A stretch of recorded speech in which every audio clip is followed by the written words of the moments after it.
इसका मतलब होता है कि शीर्ष पर बैठे हुए व्यक्ति का चुनाव इस देश के आम लोगों के द्वारा होगा। और ये जो भावना है, प्रस्तावना, इस दिवाली तनिष्क लाए हैं अलेख्या, मीनाकारी और प्रोही कारीगरी का जादू। आज ही आइए और घर ले जाइए हमारा नया दिवाली कलेक्शन। गोल्ड ज्वेलरी की मेकिंग और डायमंड ज्वेलरी की वैल्यू पर अप टू 20% ऑफ के लिए visit Tanishq jewellers, India motor circle, Ajmer. शर्तें लागू। धन्यवाद देना चाहते हैं वीरों की भूमि राजस्थान को, खास करके जो यहाँ के लोगों का आतिथ्य सत्कार है, जो उनका एक मशहूर पंक्ति है, पधारो हमारे देश, उस आतिथ्य सत्कार का हम लोग ज़बरदस्त आनंद उठा रहे हैं। और भारी संख्या में जब से यात्रा राजस्थान प्रवेश की है, लोग यात्रा से जुड़ रहे हैं। और ख़ास करके मैं उन लोगों के प्रति बहुत आभार व्यक्त करना चाहता हूँ जिन जिलों में हमारी यात्रा नहीं जा रही है, वहाँ से बड़े पैमाने पे लोग 400-400 किलोमीटर, 500-500 किलोमीटर चल करके आए हैं। ठंड में जो है आते हैं, रात को किसी तरह से रुकते हैं, फिर सुबह 6 बजे से यात्रा में शामिल होते हैं। उनके प्रति अपना आभार व्यक्त करता हूँ और राजस्थान की इस महान भूमि को नमन करते हुए कुछ बातें कहना चाहता हूँ। सबसे पहली बात तो ये कि आज डॉक्टर बाबा साहेब भीमराव अंबेडकर जी का महापरिनिर्वाण दिवस है। और जब हम किसी व्यक्ति को, उसकी महानता को और उसके काम को याद करते हैं, तो मेरी राय में उस व्यक्ति के जो विचार हैं, जो सिद्धांत हैं, उनको अपने जीवन में उतारना, यही उस व्यक्ति के लिए सही श्रद्धांजलि है। उनके विचारों को आगे बढ़ाना। और यह जो भारत जोड़ो यात्रा है, वो डॉक्टर बाबा साहब भीमराव अंबेडकर के विचारों से जुड़ा हुआ है। क्योंकि कहीं ना कहीं आपने सुना होगा, आपने यह बात नोट की होगी कि हम लोग कह रहे हैं कि इस देश में हिंदू मुसलमान की नहीं, संविधान की बात होगी। और हम संविधान की अगर बात करेंगे, जो हमारे संविधान की प्रस्तावना है, हम भारत के लोग भारत को एक प्रभुत्व संपन्न, समाजवादी, धर्मनिरपेक्ष, लोकतांत्रिक गणराज्य जब बोलते हैं, इसका मतलब होता है कि शीर्ष पर बैठे हुए व्यक्ति का चुनाव इस देश के आम लोगों के द्वारा होगा। और ये जो भावना है प्रस्तावना की, इसी भावना से यह भाव पैदा होता है कि हम इस देश को नफरत की आग में नहीं जलने देंगे। जब हम कहते हैं हम भारत के लोग, तो हम ये नहीं कहते हैं कि हम हिंदू, हम मुसलमान, हम सिख, हम ईसाई। हम भारत के लोग मतलब हम सभी भारतीय जो इस भूभाग पे पैदा हुए हैं, कन्याकुमारी से लेकर के कश्मीर तक, अरुणाचल से लेकर के गुजरात तक, इस भूभाग पे रहने वाले सारे लोग मिलजुल करके समानता के अधिकार के साथ अपने दायित्वों, कर्तव्यों और अधिकारों का इस्तेमाल करते हुए हम देश को बेहतर बनाएं। यह जो संविधान का भाव है, उस भाव को यह भारत जोड़ो यात्रा लेकर के चल रहा है। और हमारे देश के लोगों के जो बुनियादी सवाल हैं, क्योंकि देश हमेशा देश के लोगों से बनता है, इसीलिए लोगों के जो सवाल हैं वही देश के सवाल हैं। ऐसा नहीं हो सकता है कि लोग के सवाल अलग होंगे और देश का सवाल अलग होगा। अगर देश के लोग महंगाई से परेशान हैं, तो यही देश का भी सवाल है। अगर देश के लोग बेकारी से परेशान हैं, तो यही देश का भी सवाल है। इन भावों को लेकर यह भारत जोड़ो यात्रा चल रहा है। तो आज यह बहुत महत्वपूर्ण दिन है भारत जोड़ो यात्रा के लिए, और इसीलिए इस मंच से हम लोग श्रद्धांजलि व्यक्त कर रहे हैं भारत रत्न डॉक्टर बाबा साहब भीमराव अंबेडकर को। जैसा कि जयराम जी ने कहा कि हम गुजरात चुनाव से होकर के आए हैं, और इस संबंध में भी एक बात मैं आपसे साझा करना चाहता हूं। बार बार भाजपा ने अपने कैंपेन में कहा कि राहुल जी नहीं आए हैं चुनाव प्रचार करने के लिए गुजरात।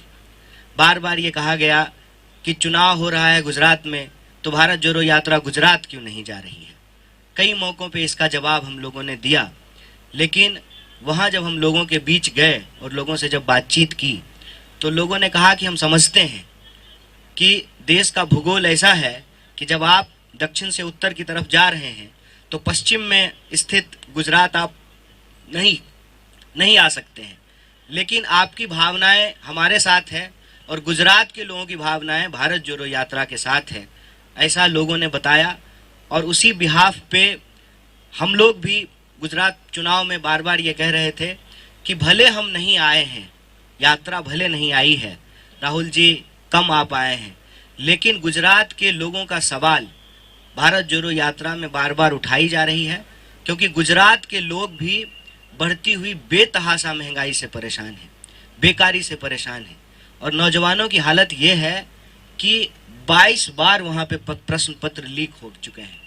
चाहे आपको +2 का प्रश्न पत्र हो या किसी नौकरी का प्रश्न पत्र हो, बार बार वहाँ पे प्रश्न पत्र लीक हो रहे हैं।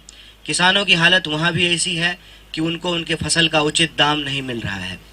छोटे छोटे जो उद्योग धंधे हैं, जीएसटी और नोटबंदी के चलते उस पर बहुत गहरा बुरा प्रभाव पड़ा है।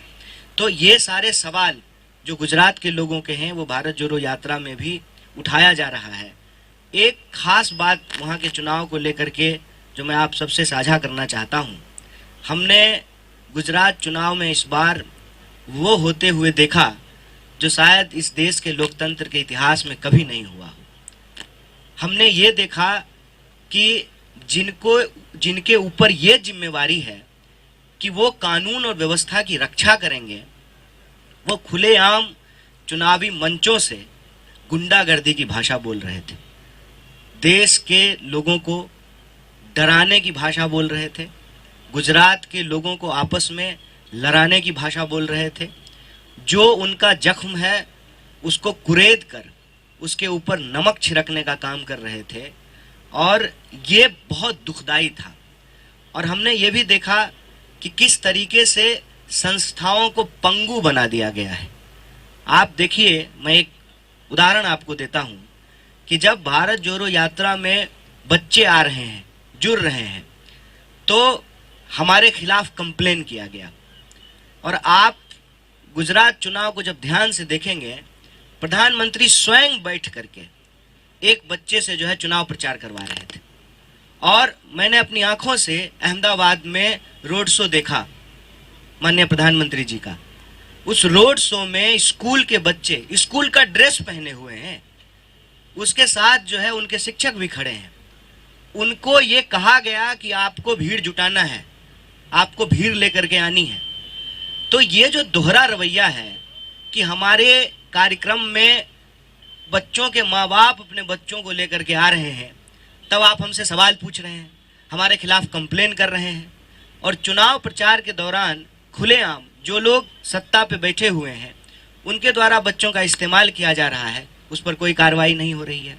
और जहाँ तक भाषा का सवाल है, बात का बतंगड़ बनाया गया हमारे अध्यक्ष जी की जो है बातों का। और आप भाजपा नेताओं की भाषा देखिए कि किस तरह का भाषा का इस्तेमाल किया गया। जब आप कहते हैं कि सबक सिखा देंगे, हमने सबक सिखा दिया, अब जो है कोई कर्फ्यू नहीं होता है, ये अपने आप में एक बहुत दुखद और चिंताजनक स्थिति है। अगर इस तरह से ही संस्थाएं काम करती रही तो ये देश के लिए एक गंभीर सवाल है कि हम लोकतंत्र को आगे कैसे लेकर के जाएंगे। क्योंकि लोकतंत्र को बचाने वाली जो संस्थाएं हैं वो इस तरीके से अगर काम करेगी तो फिर क्या होगा।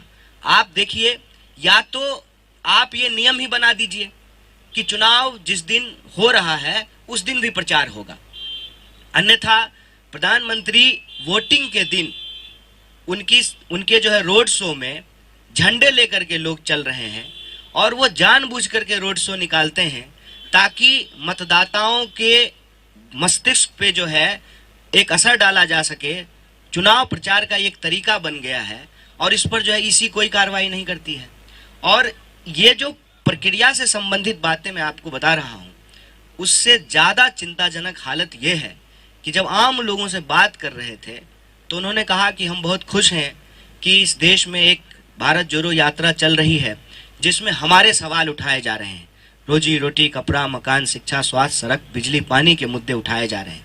भारत जोड़ो यात्रा में हम बार बार कह रहे हैं कि नफरत अगर फैलेगी, गुस्सा फैलेगा, तो लोगों के जो असली सवाल हैं वो गुमराह हो जाएंगे, और लोगों का असली सवाल है महंगाई और बेरोजगारी। उसी तरह से वहाँ के लोगों ने भी बताया कि देखिए, हमारे राज्य में चुनाव हो रहा है और हमारे मुद्दों पर चर्चा ही नहीं हो रही है। कुपोषण के मामले में गुजरात की स्थिति अच्छी नहीं है, और दुखद स्थिति यह है कि जिनका खुद का परफॉर्मेंस अच्छा नहीं है उन चीफ मिनिस्टर्स को गुजरात बुलाया गया है कि आप आकर के हमारे यहाँ कैंपेन कीजिए। आप ये बताइए कि अगर 27 साल में भाजपा ने वहां विकास किया है तो वो विकास दिखा करके क्यों नहीं वोट मांग रहे हैं? 50 से ज्यादा जो है एमएलए के टिकट काटे गए। इसका मतलब वो लोग ठीक से काम नहीं कर रहे थे। अगर ठीक से काम कर रहे थे तो फिर उनका टिकट क्यों काटा गया? चीफ मिनिस्टर्स ऐसे बदले जा रहे हैं जैसे कपड़े बदले जाते हैं। ये जो स्थिति थी उस पे लोगों ने गहरी चिंता व्यक्त की है। परिणाम कल परसों में आ जाएगा, लेकिन ये जो पूरा का पूरा वस्तु स्थिति है, उस वस्तु स्थिति को भारत जोड़ो यात्रा बहुत गंभीरता से लेती है और हम संवैधानिक संस्थाओं को भी बचाएंगे, हम संविधान की भी रक्षा करेंगे और इस देश के लोगों को आपस में जोड़ कर रखते हुए, बार बार कहते हैं कि जमीन से जुड़ा हुआ है, देश जुड़ा हुआ है, लेकिन देश के लोगों से बनता है, इसलिए लोगों को भी जोड़ के रखना है। उनकी पहचान के आधार पर उनके साथ कोई भेदभाव नहीं होगा।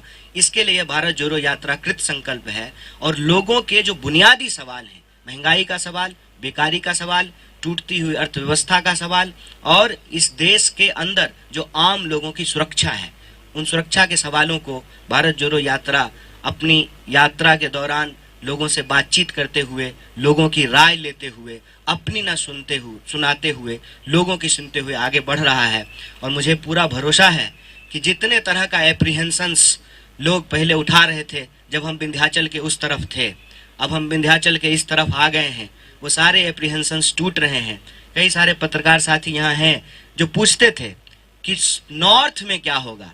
हम बार बार कहते थे जब साउथ में अच्छा है ना तो नॉर्थ में भी अच्छा ही होगा, क्योंकि हम साउथ और नॉर्थ को जोड़ने के लिए निकले हैं।